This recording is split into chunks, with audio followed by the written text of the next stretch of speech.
Welcome to a dialogue on accountability in the digital age, a dialogue with representatives of a global, multi-stakeholder community.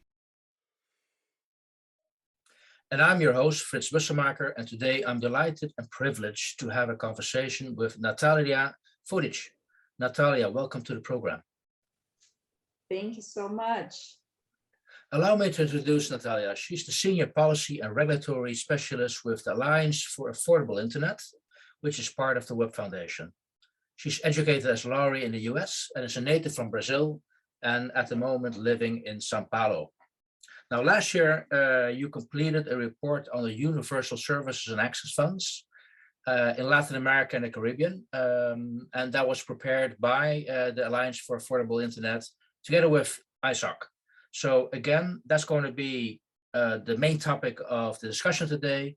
Natalia, welcome to the program. Thank you so much for the invitation, Fritz. It's a real pleasure to virtually meet you and to be part of your program. It's an honor and a pleasure. Thank you. Hey, thank you. So first of all, what does a senior policy or regulatory specialist do within the Alliance for Affordable Internet? Good question. No, Yes. I'm kidding. Well, my role specifically is not focused on a particular region. I cover Latin America, Africa, and Asia, and we work with various countries in these regions. We do a lot of projects and capacity building in terms of policy and regulatory reforms in various countries. We have local coalitions in countries, in a few selected countries within these regions. For example, we are working closely with the Dominican Republic now, Guatemala, Nigeria, Mozambique, Bangladesh, and we believe that you can foster access and connectivity, but we believe that prices should be affordable, and this is done through policy and regulatory reform. So you cannot really have universal connectivity, which is related to what we're going to discuss today too, if prices are not affordable.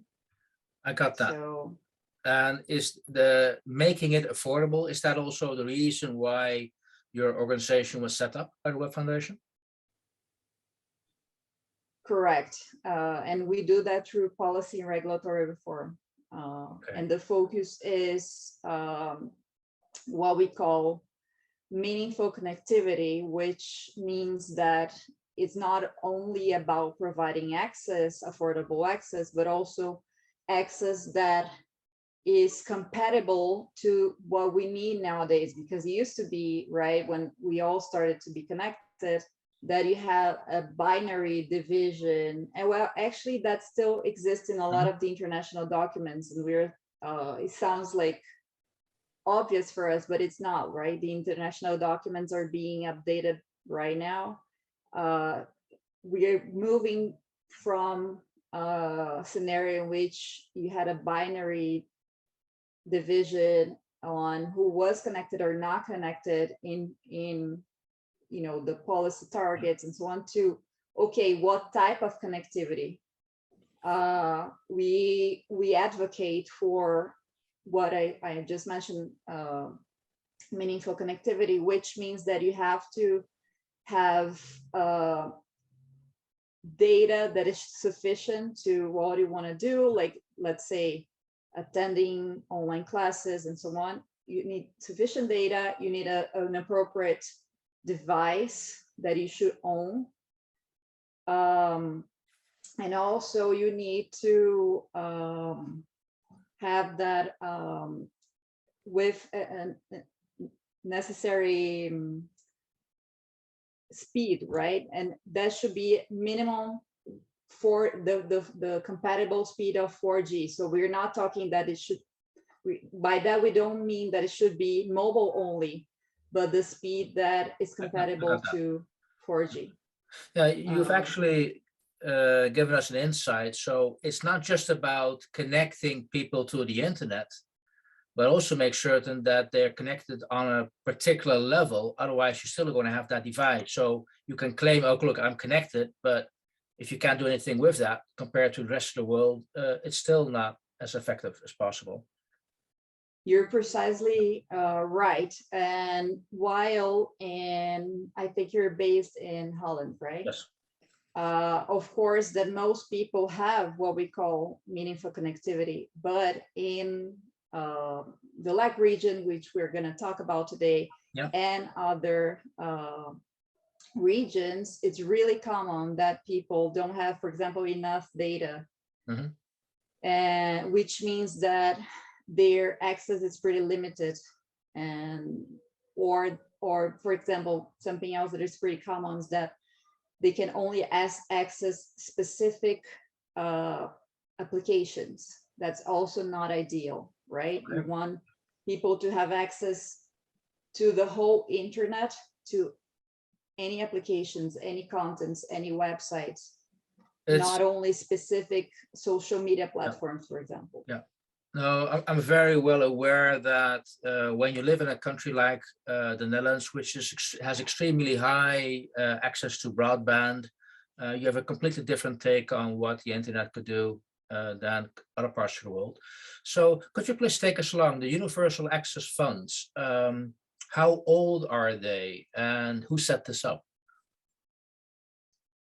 Well, in Latin America, the study we have just launched on universal service funds.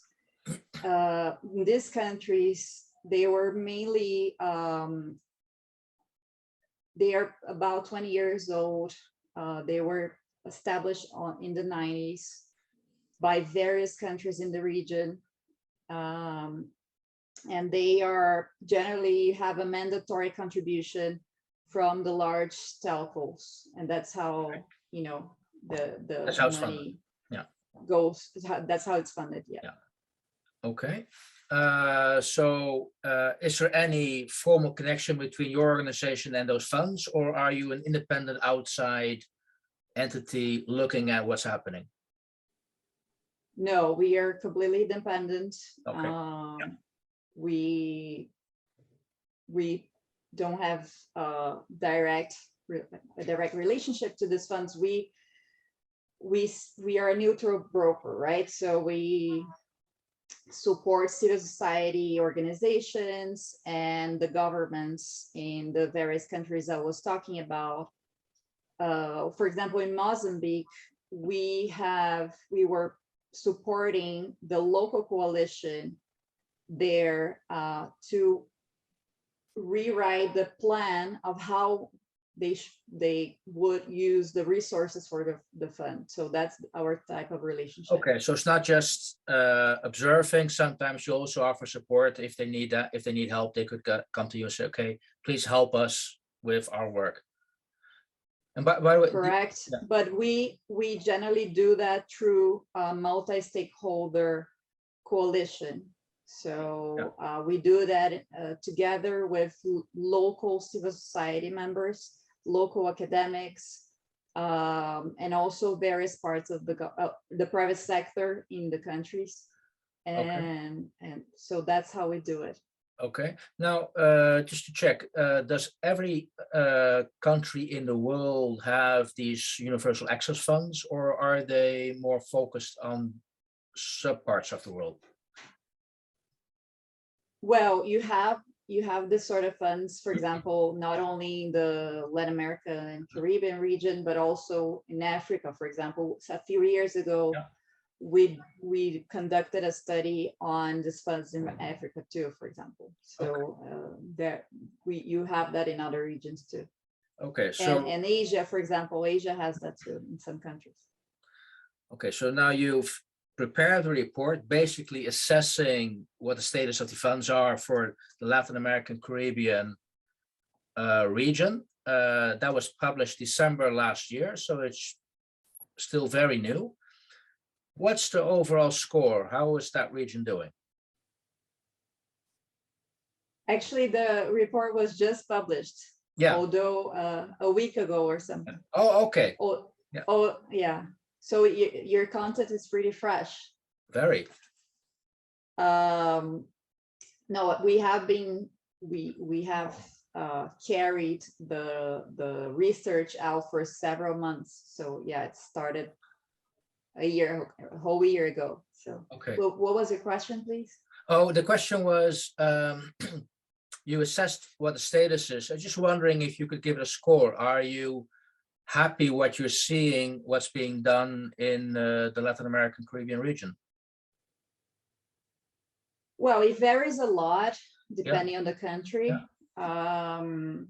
Overall, I can say there's a lot to do across the whole region.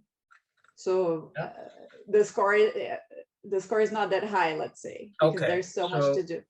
Okay. But you have, sorry. No, go ahead. No, no, my apologies. Just wondering if you could take us through what the, if you can give examples, or if you feel this could be, here's room for improvement. So you have different levels of situations, right? You have a few countries that don't have the funds whatsoever, or do have the funds, have established the funds, but they're completely dormant, let's say. Okay. So one example is Brazil. Brazil has had a fund for 20 years, literally, and has accumulated, has get like billions, literally billions of US dollars. But these funds are generally used for accounting purposes for the, country's national budget. So for accounting purposes, not really for the project. This is changing. There have been some recent legal developments. Mm-hmm. So finally, it's actually civil society in Brazil has been trying to reach this goal for many years. So finally, we're seeing some improvement. So you have a few countries like that either don't have a fund or have established a fund and are not using it at all. You have a few countries that use the funds towards projects, for example, of electricity projects and not really telecom projects. Yeah. And you have countries that do have a fund and use them, but are not really disbursing the funds as they should. So the disbursed part of it. And then you have a few countries that are actually, that have reaching 80% on or more of disbursements. Not in generally countries that disburse a lot. It's not that it's like the same percentage every year, right? That can be in a year you reach almost 100%, and then the next year not necessarily that high, right? Also that varies a little bit, but a few countries have higher disbursement levels. Okay. Now, what do the numbers show you? Is there any? What are the interesting related numbers you found so far? Well, for example, Argentina, Chile, Colombia, Costa Rica, Jamaica, Peru, and St. Vincent and the Grenadines. Yeah. Over the past 5 years, they have at least at one point over the past 5 years, at least in 1 year, disbursed more than 80% of what they were supposed to disburse, right? Okay. So that's okay. So there are now these countries. Is it a coincidence that they're doing this? Are they working together, or is it just it just happens to be the same countries in that category of dispersing 80% of the fund? No, so 2 answers for that. It was our methodology on how to find how to approach it we just found a threshold, like we selected this threshold just to showcase how some are using more than others. So there is not necessarily like the 80 is not necessarily like a commitment Okay. that they have, right? No, I got that. And then, Yeah. but then about working together, Yeah. as far as I understand now, really what happens in some countries in the Caribbean, because they are part of the ECTEL, which is a regional organization. This regional organization has a joint framework. And then, yes, in the Caribbean, some countries do work under the same umbrella, let's say, and then that's more coordinated than in other places. Okay, because I can imagine that countries team up to share resources, and if they do, are you aware? I don't know if you have the answer to this. If these countries are there role models? Are there other parts of the world they would look to copy that? I mean, is the focus more on the US? Is the focus on Europe or Asia? Is that a part of how they're trying to develop themselves? Well, there is always like some exchange regionally through international organizations that are promoting the exchange of knowledge. So, for example, you have exchange at the level of the Organization of American States, for example, that brings people together. You have CEPAL doing some dialogues, and then they look at different funds across the region, but also internationally. So you do have a dialogue and exchange of good practices. But in terms of the framework itself, it's from our study, the framework of a few countries in the Caribbean are similar more than others. Okay, good. Now, is there a set list of activities where these access funds can be used for? It depends on so each country decides, right, like what they want to do with the money. We have seen a wide range of possibilities in the region, many of them really good use cases, many good uses, but not necessarily, right? So you have a few cases in which resources are being used for purposes that are not necessarily ideal. Not only electricity projects are really important too, but of course, if the funds are also targeting the development of telecommunications, they should be used for that. In some cases, they're still used for fixed telephony. And while again, this is still really important, but you need to update these frameworks for the deployment of broadband, not only fixed telephony, right? Or in some cases, you had monitoring systems, surveillance systems, which are also not precisely what they're meant for, right? Yes. But then in the other hand, you have great projects for infrastructure deployment, both fixed and mobile networks. You have subsidies for devices, which we also believe it's important. Public access, telecenters. Yeah. So these are good use cases. Okay. Now, so far, I'm hearing a lot of, I would say, hardware infrastructure related investments.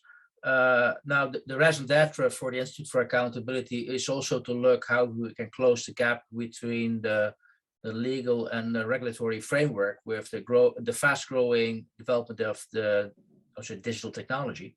So, could these funds also be applied to help update, modernize the local regulatory frameworks and the policies? Yes, generally they are used for the purposes I just described. However, we have launched, we have developed a study to get for the ITU recently, like about a year and a half ago, in which we calculate the cost for policy development too. So of course, the largest amount of, for example, in the Latin American region, it was about $50 billion that are needed to connect everyone by 2030. And then within this cost to connect everyone by 2030, you have mainly updating and maintaining the networks, although, which is interesting because it's not necessarily deploying new networks, but updating and maintaining these networks. But also there is a cost for policy. So that's actually a good question. And from what we have seen, the projects using the fund are really like subsidies and administrative costs too. That's pretty common too, that they are used for the agency that is taking care of it. The admin costs are also funded by not policy necessarily, but the admin costs. Okay. Literacy and digital government initiatives too. Good. So a couple of last questions, because I very much I'm going to make certain that we're going to provide the links to the report when we post this online, so people can look up on, okay, what have you actually done. Couple of last questions. This report, who do you want, who's your audience for this report? Who do you want to read or influence or maybe hold accountable?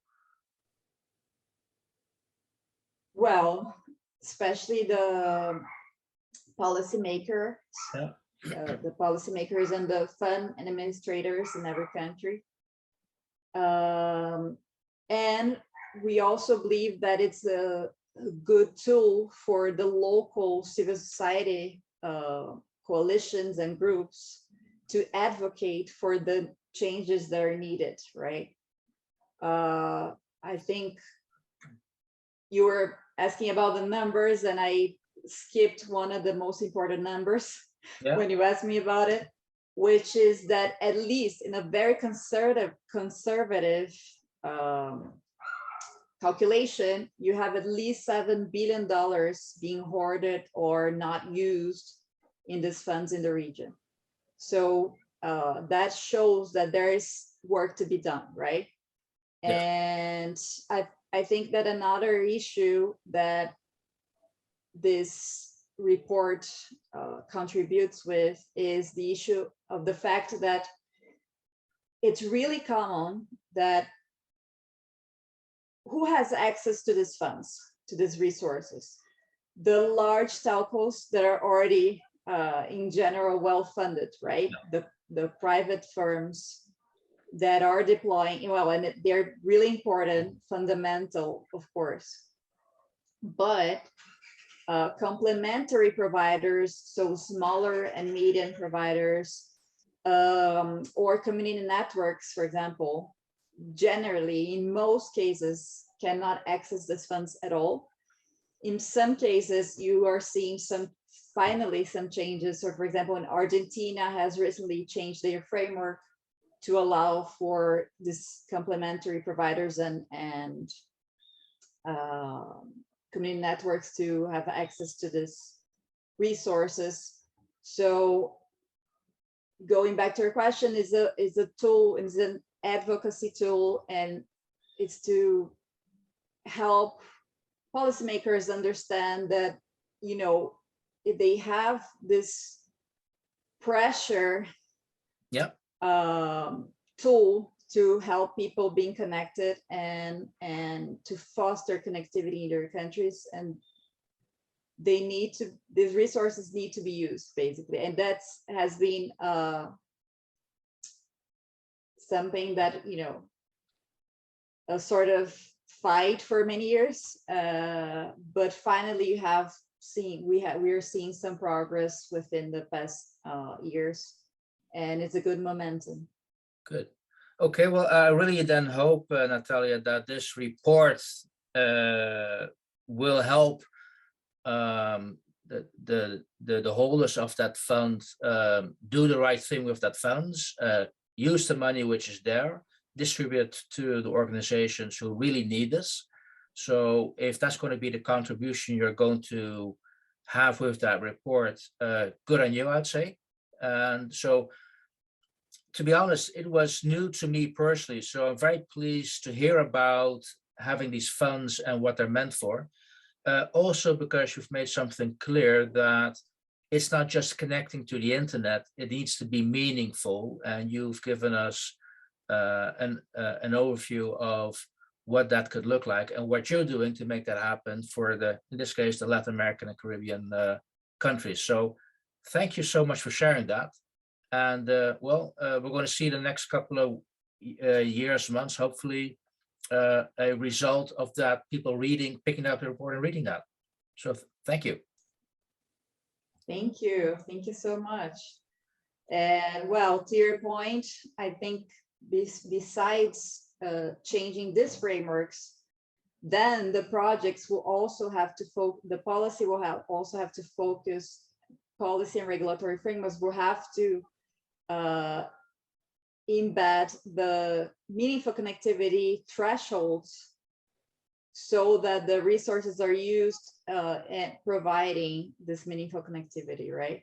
And actually, since your organization talks about accountability, I think that one of the key takeaways of the study is that a lot of times you have the funds, you can find, well, first of all, information is not always easy to find, right? And it's not always publicly available, or it's available through, it's difficult to reach or something. But then when you do reach it, and you do reach it a lot of times, the information, but there is an information of how, what amount, what percentage of the resources were used, and for whatever projects or you know, which goals. But you don't really, in terms of accountability, you don't have impact assessments of this money, of the resources. So I think a key takeaway is also that you need, in most countries, more information about the impact of these projects and, you know, related to infrastructure deployment or other types of use I was describing. So that's just tying that to, you know, the overall goal of your organization. Natalia, thank you very much for indeed making that connection explicit, because I do very much see the link between what you're doing and what we're doing. So I'm very pleased again to have you on this platform. We will make certain that we send this to everybody out there, and again, wish you luck, and hopefully a lot of people are going to read and also react on the report you just produced. So thank you so much. Thank you. I will, lastly, we will also like to thank Internet Society, which was our partner in this study. I should have mentioned that in the very beginning, but they were our partners and we are thankful. So, and thank you so much to you too. So, and have a good weekend. Yeah, thank you. You as well.